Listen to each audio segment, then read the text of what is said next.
Segera Anda dengarkan luar biasanya Jawa Timur dalam Potret Jawa Timur. Potret Jawa Timur.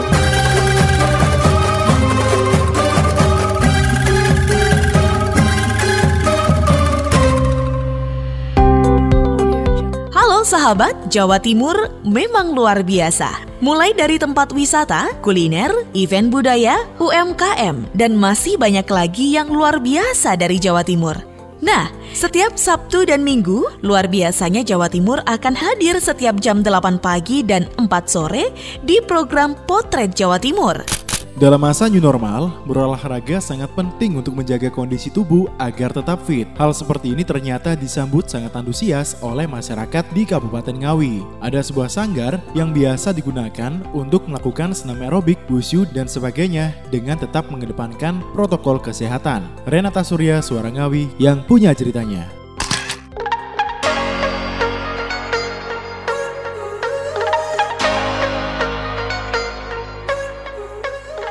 Sahabat, era new normal di tengah pandemi disambut antusias oleh beberapa kalangan masyarakat di Kabupaten Ngawi, terutama pecinta olahraga seperti senam aerobik, yoga, wushu, dan semacamnya yang biasanya berada di sebuah sanggar dengan banyak orang.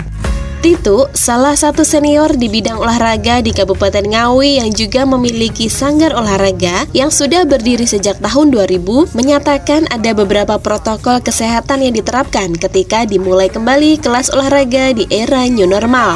Sewaktu memasuki new normal, sanggar kami dibuka per tanggal 8 Juni kemarin. Tentu saja tetap memperhatikan protokoler kesehatan. Di situ kita memberikan arahan, jadi sewaktu akan masuk harus cuci tangan, tetap bermasker dan menjaga jarak, serta kita tidak kontak secara fisik. Jadi misalnya ada arahan ataupun ada tutorial dalam mengajar, saya tidak lagi menggunakan secara fisik. Titu ialah pecinta olahraga dan mulai berkecimpung sejak tahun 1997, diawali dengan mendirikan Sasana Tinju. Kemudian mulai berkembang menjadi sanggar senam aerobik, wushu, muay thai, dan yoga. Beliau sangat mencintai olahraga, bahkan belajar hingga ke pakarnya. Seperti muay thai pernah belajar hingga ke Thailand. Kemudian yoga belajar dari guru asal India yang tinggal di Ubud, Bali. Dan tak tanggung-tanggung, prestasi pun mengikutinya berkali-kali menjadi juara dalam olahraga aerobik. Dan yang paling membanggakan Kabupaten Ngawi ialah anak didiknya dalam olahraga wushu menjadi perwakilan Indonesia di kejuaraan wushu internasional di Brasil. Serta anak didiknya di bidang tinju berkali-kali mewakili Kabupaten Ngawi pada kejuaraan tingkat nasional. Kami sangat senang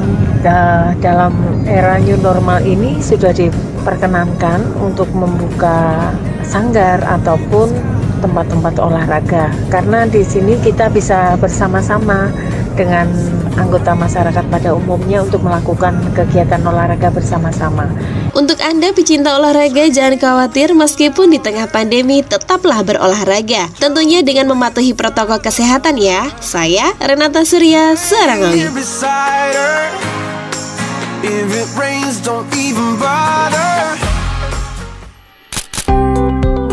Membangun semangat literasi, salah satunya lewat lingkungan kampung. Setelah dipersiapkan hampir 1 tahun, Sidoarjo sekarang punya kampung literasi. Diresmikan oleh Arumi Emil Dardak, Ketua Tim Penggerak PKK Jawa Timur. Kita dengarkan cerita dari Atika Amsar, Suara Sidoarjo. Akhirnya warga Sidoarjo punya tempat untuk menggiatkan kebiasaan membaca atau literasi. Sahabat, Tapak Kalibendo, Tebel Barat, Sidoarjo sekarang sudah jadi kampung literasi. Diresmikan langsung oleh Arumi Emil Dardak, Ketua Tim Penggerak PKK Jawa Timur, dan Olga Lydia, artis dan pegiat literasi. Tapak Kalibendo, Tebel Barat sudah disulap jadi kampung yang beda. Di beberapa titik ditempatkan shelter baca, micro library, berisi buku yang bisa dibaca bebas dan gratis. Beberapa titik juga dirubah menjadi spot foto yang instagramable. Hal ini bisa dilakukan karena dukungan warga setempat yang punya semangat dalam literasi. Ini seperti dikatakan Iva Suraya, pegiat literasi dan perencana kampung literasi. Selalu angka pertama yang disebutkan itu adalah sulitnya akses bahan bacaan. Nah, kalau memang itu menjadi salah satu masalah, mengapa tidak kita jawab? Kita dekatkan bahan-bahan bacaan itu. Buku yang tersedia di micro library kita siapkan masing-masing 50. 50 itu akan kita rolling secara terus-menerus. Artinya gini, di tiap titik micro library itu akan kita pilah-pilah. Tadi ada sesi agama, kemudian ada sesi sastra. Sastra itu ada sastra terjemahan. Bahkan kami sudah kita pilah sastra Jepang, Cina, Korea yang dalam 5 tahun terakhir ini cukup mendominasi perkembangan sastra dunia. Kemudian pengetahuan populer. Kemudian ada lagi di sudut yang di sebelah sana, itu nanti yang lebih banyak buku-buku bacaan anak-anak. Nah, buku-buku bacaan anak-anak di seberangnya itu adalah lorong untuk dolanan anak-anak. Itu nanti akan kita kembangkan. Selain pojok baca di lingkungan kampung literasi, juga akan dilengkapi gedung pusat IT dan literasi. Gedung ini sebagai tempat warga berinteraksi atau berkegiatan. Ada satu tempat indah tersembunyi yang mungkin sering kita lalui saat ke Kabupaten Blitar. Apalagi jika Anda sering melewati desa Tulungrejo. Ternyata di desa ini terdapat sebuah hutan yang sangat instagramable. Hutan Pinus Loji namanya. Kali ini Oza Ahmad Persada Blitar yang punya cerita. Sahabat, di Kabupaten Blitar ada satu lagi tempat indah yang tersembunyi di balik desa yang selama ini mungkin sering kita lewati.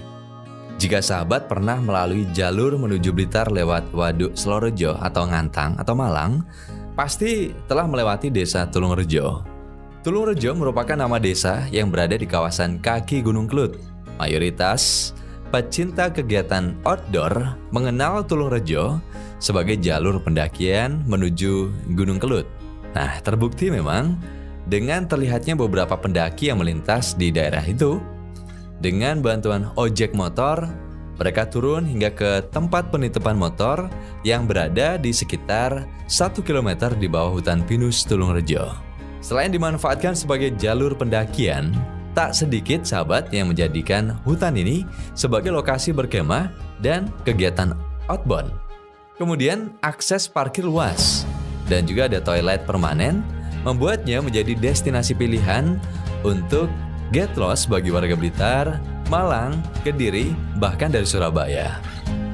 Bagi Anda yang suka menikmati kesejukan, bisa langsung menengok di hutan pinus Tulungrejo karena di sana Anda bisa merasakan betapa indahnya alam pinus yang masih menampakkan kesegaran aslinya. Di sisi lain, Anda bisa berfoto yang bisa diambil dari berbagai angle dan juga sudut pandang yang diinginkan. Karena keindahan pohon-pohon pinus yang saling berjejeran akan memperkaya angle foto yang Anda kehendaki. Selain dimanjakan dengan lokasi yang pas buat foto-foto, sahabat bisa menikmati wahana untuk camping. Karena di sana terdapat banyak lahan yang pas buat mendirikan tenda untuk camping, ditambah dengan pohon pinus yang mengelilingi sekitar Anda. Dan ada satu lagi nih, apa yang bisa Anda manfaatkan di lereng Kelut Hutan Pinus Loji. Nah, di sana ada spot untuk mengelilingi luasnya dataran tinggi lereng Gunung Kelut, Hutan Pinus Loji Tulungrejo yang tropis dan indah dengan bersepeda. So, tunggu apa lagi? Yuk, nikmati keindahan dari Tuhan di Hutan Pinus Loji Tulungrejo, Kabupaten Blitar yang berada di Desa Tulungrejo, Kecamatan Gandusari, Kabupaten Blitar.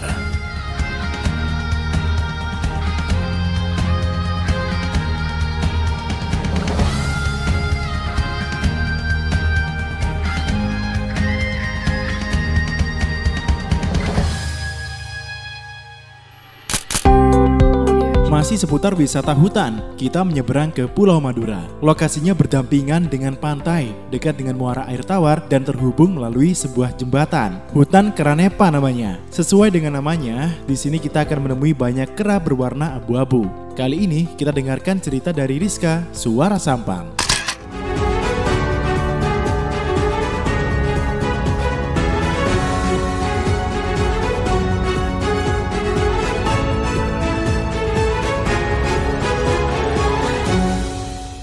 Wisata Hutan Kera Nipa di Sampang adalah salah satu tempat wisata yang berada di Desa Nipa, Kecamatan Banyuates, Kabupaten Sampang.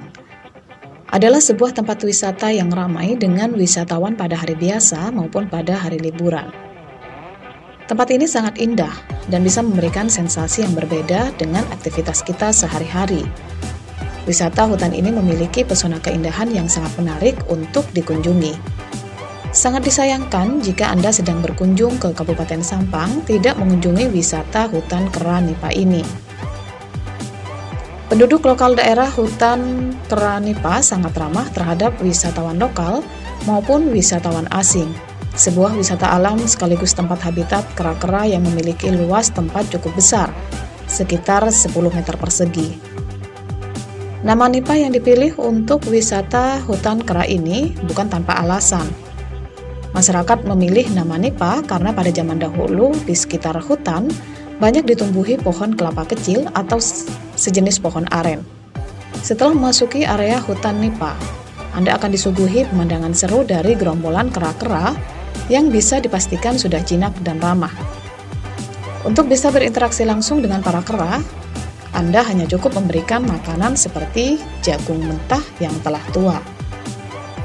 Bagi wisatawan asal Kota Sampang, tentu tidak bingung lagi untuk mendatangi lokasi wisata hutan Kera Nipa di Sampang.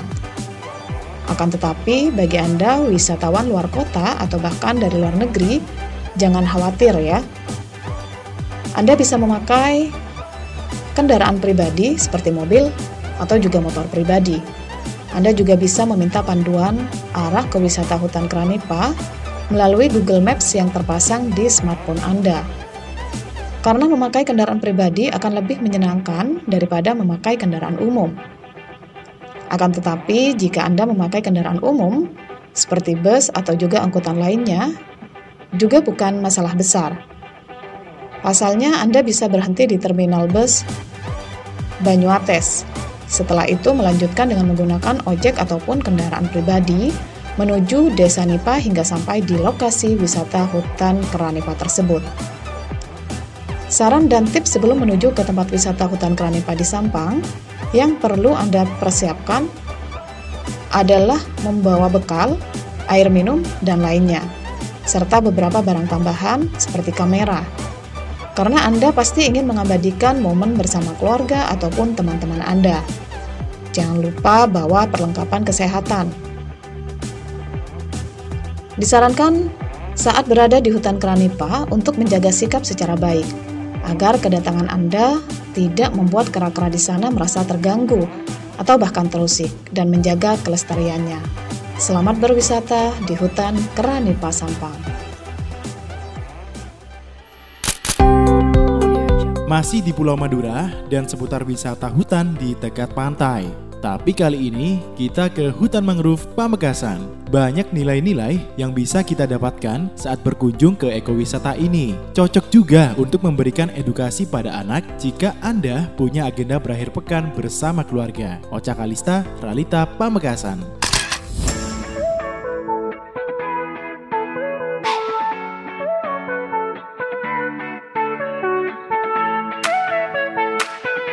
Salah satu lokasi yang menjadi tujuan utama warga Pamekasan dan juga warga di luar Pulau Madura adalah berkunjung ke hutan mangrove. Ya, hutan mangrove yang berada di Desa Lembung, Kecamatan Galis, Kabupaten Pamekasan dikembangkan sebagai kawasan ekowisata karena di dalamnya lebih banyak nilai-nilai edukasi yang diberikan kepada pengunjung. Nilai-nilai edukasi tersebut tidak keluar dalam lingkungan kawasan ekowisata yang dikunjungi, sehingga memperoleh dua manfaat sekaligus, yakni manfaat berwisata dan manfaat pendidikan di kawasan wisata. Pada tahun 1986, merupakan awal merintis penanaman mangrove atau bakau di kawasan Desa Lembung, Kecamatan Galis, Kabupaten Pamekasan. Beliau dikenal dengan nama Pak Salaman. Pada saat itu, kondisi Desa Lembung yang terletak di pesisir sering banjir apabila air laut pasang. Ayah dua anak ini mulai mengajak masyarakat dan perangkat desa untuk mulai menanam mangrove sebagai penangkis air laut untuk menanggulangi permasalahan di desanya. Kemudian seiring berjalannya waktu, Bapak Salaman membentuk komunitas sabuk hijau sebagai wadah bagi sesama yang peduli lingkungan di Desa Lembung. Nah, untuk menambah nilai manfaat dari mangrove, Bapak Salaman beserta aktivis lingkungan sabuk hijau mulai merambah ke dunia produksi dengan memanfaatkan kopi, teh, dan madu buah mangrove. Dalam produksinya, Pak Salaman mengkaryakan masyarakat sekitarnya yang didominasi ibu-ibu meski dengan menggunakan alat-alat tradisional. Namun, penjualannya berhasil merambah pangsa pasar luar negeri, di antaranya adalah Jepang, sehingga menarik organisasi internasional asal Jepang, yakni USK, sebuah lembaga nirlaba yang banyak mempunyai cabang di berbagai negara, terutama di kawasan Asia Pasifik dan Amerika Latin, yang bertujuan untuk meningkatkan budaya berkarya pada masyarakat dunia, khususnya masyarakat negara berkembang. For your information, untuk sementara ekowisata mangrove gratis, siapapun boleh berkunjung. Selain bisa melihat pemandangan pantai yang cantik dan bagus sekali, di sana juga ada spot foto-foto yang banyak digemari kaum milenial. Nah, bagi Anda yang mau berkunjung ke Pamekasan, jangan lupa mampir ke hutan mangrove yang terletak di Desa Lembung, Kecamatan Galis, Kabupaten Pamekasan.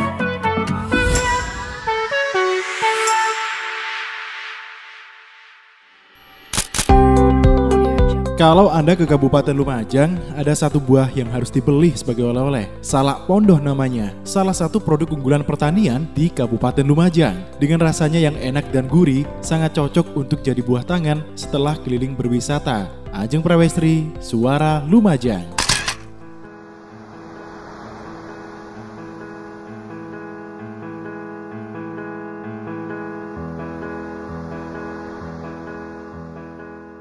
Salah satu produk unggulan hasil pertanian Kabupaten Lumajang adalah salak Pondoh. Meski hampir di setiap wilayah terdapat banyak kebun salak, namun sentra kebun salak Pondoh di Kabupaten Lumajang berada di Desa Kalibening, Kecamatan Pronojiwo, Kabupaten Lumajang. Salak Pondoh Pronojiwo yang tumbuh di kawasan dataran tinggi dan bersuhu dingin membuat buah bernama latin Salaka zalaka memiliki rasa yang enak, yang gurih, renyah, dan manis. Rasa asam pun pada salak Pondoh seakan tak terasa jika dibandingkan dengan jenis salak lainnya.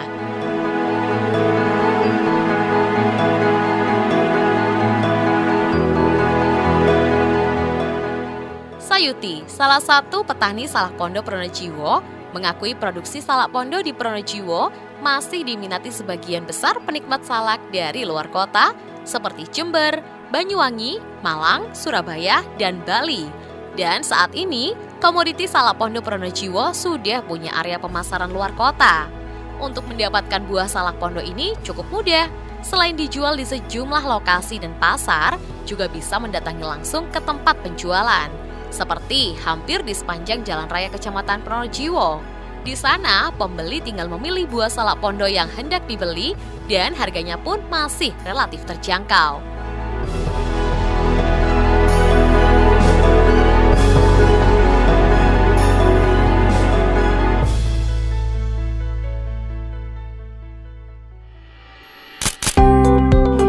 Dan masih banyak luar biasanya Jawa Timur belum terekam dalam Potret Jawa Timur kali ini. Nantikan episode berikutnya setiap Sabtu dan Minggu jam 8 pagi dan 4 sore. Anda sudah menyimak Potret Jawa Timur disiarkan serentak di Suara Sidoarjo, Persada Kabupaten Blitar, Mahardika Kota Blitar, Pradia Suara Tuban, Ralita Pamekasan, Ersal Nganjuk, Suara Madiun, Suara Gresik, Suara Kota Probolinggo, Suara Lumajang, Suara Ngawi, Suara Sampang, Suara Pacitan, Suara Pasuruan, Blambangan Banyuwangi, Magetan Indah, Wika Mojokerto, Malawapati Bojonegoro, dan RGR Tulungagung.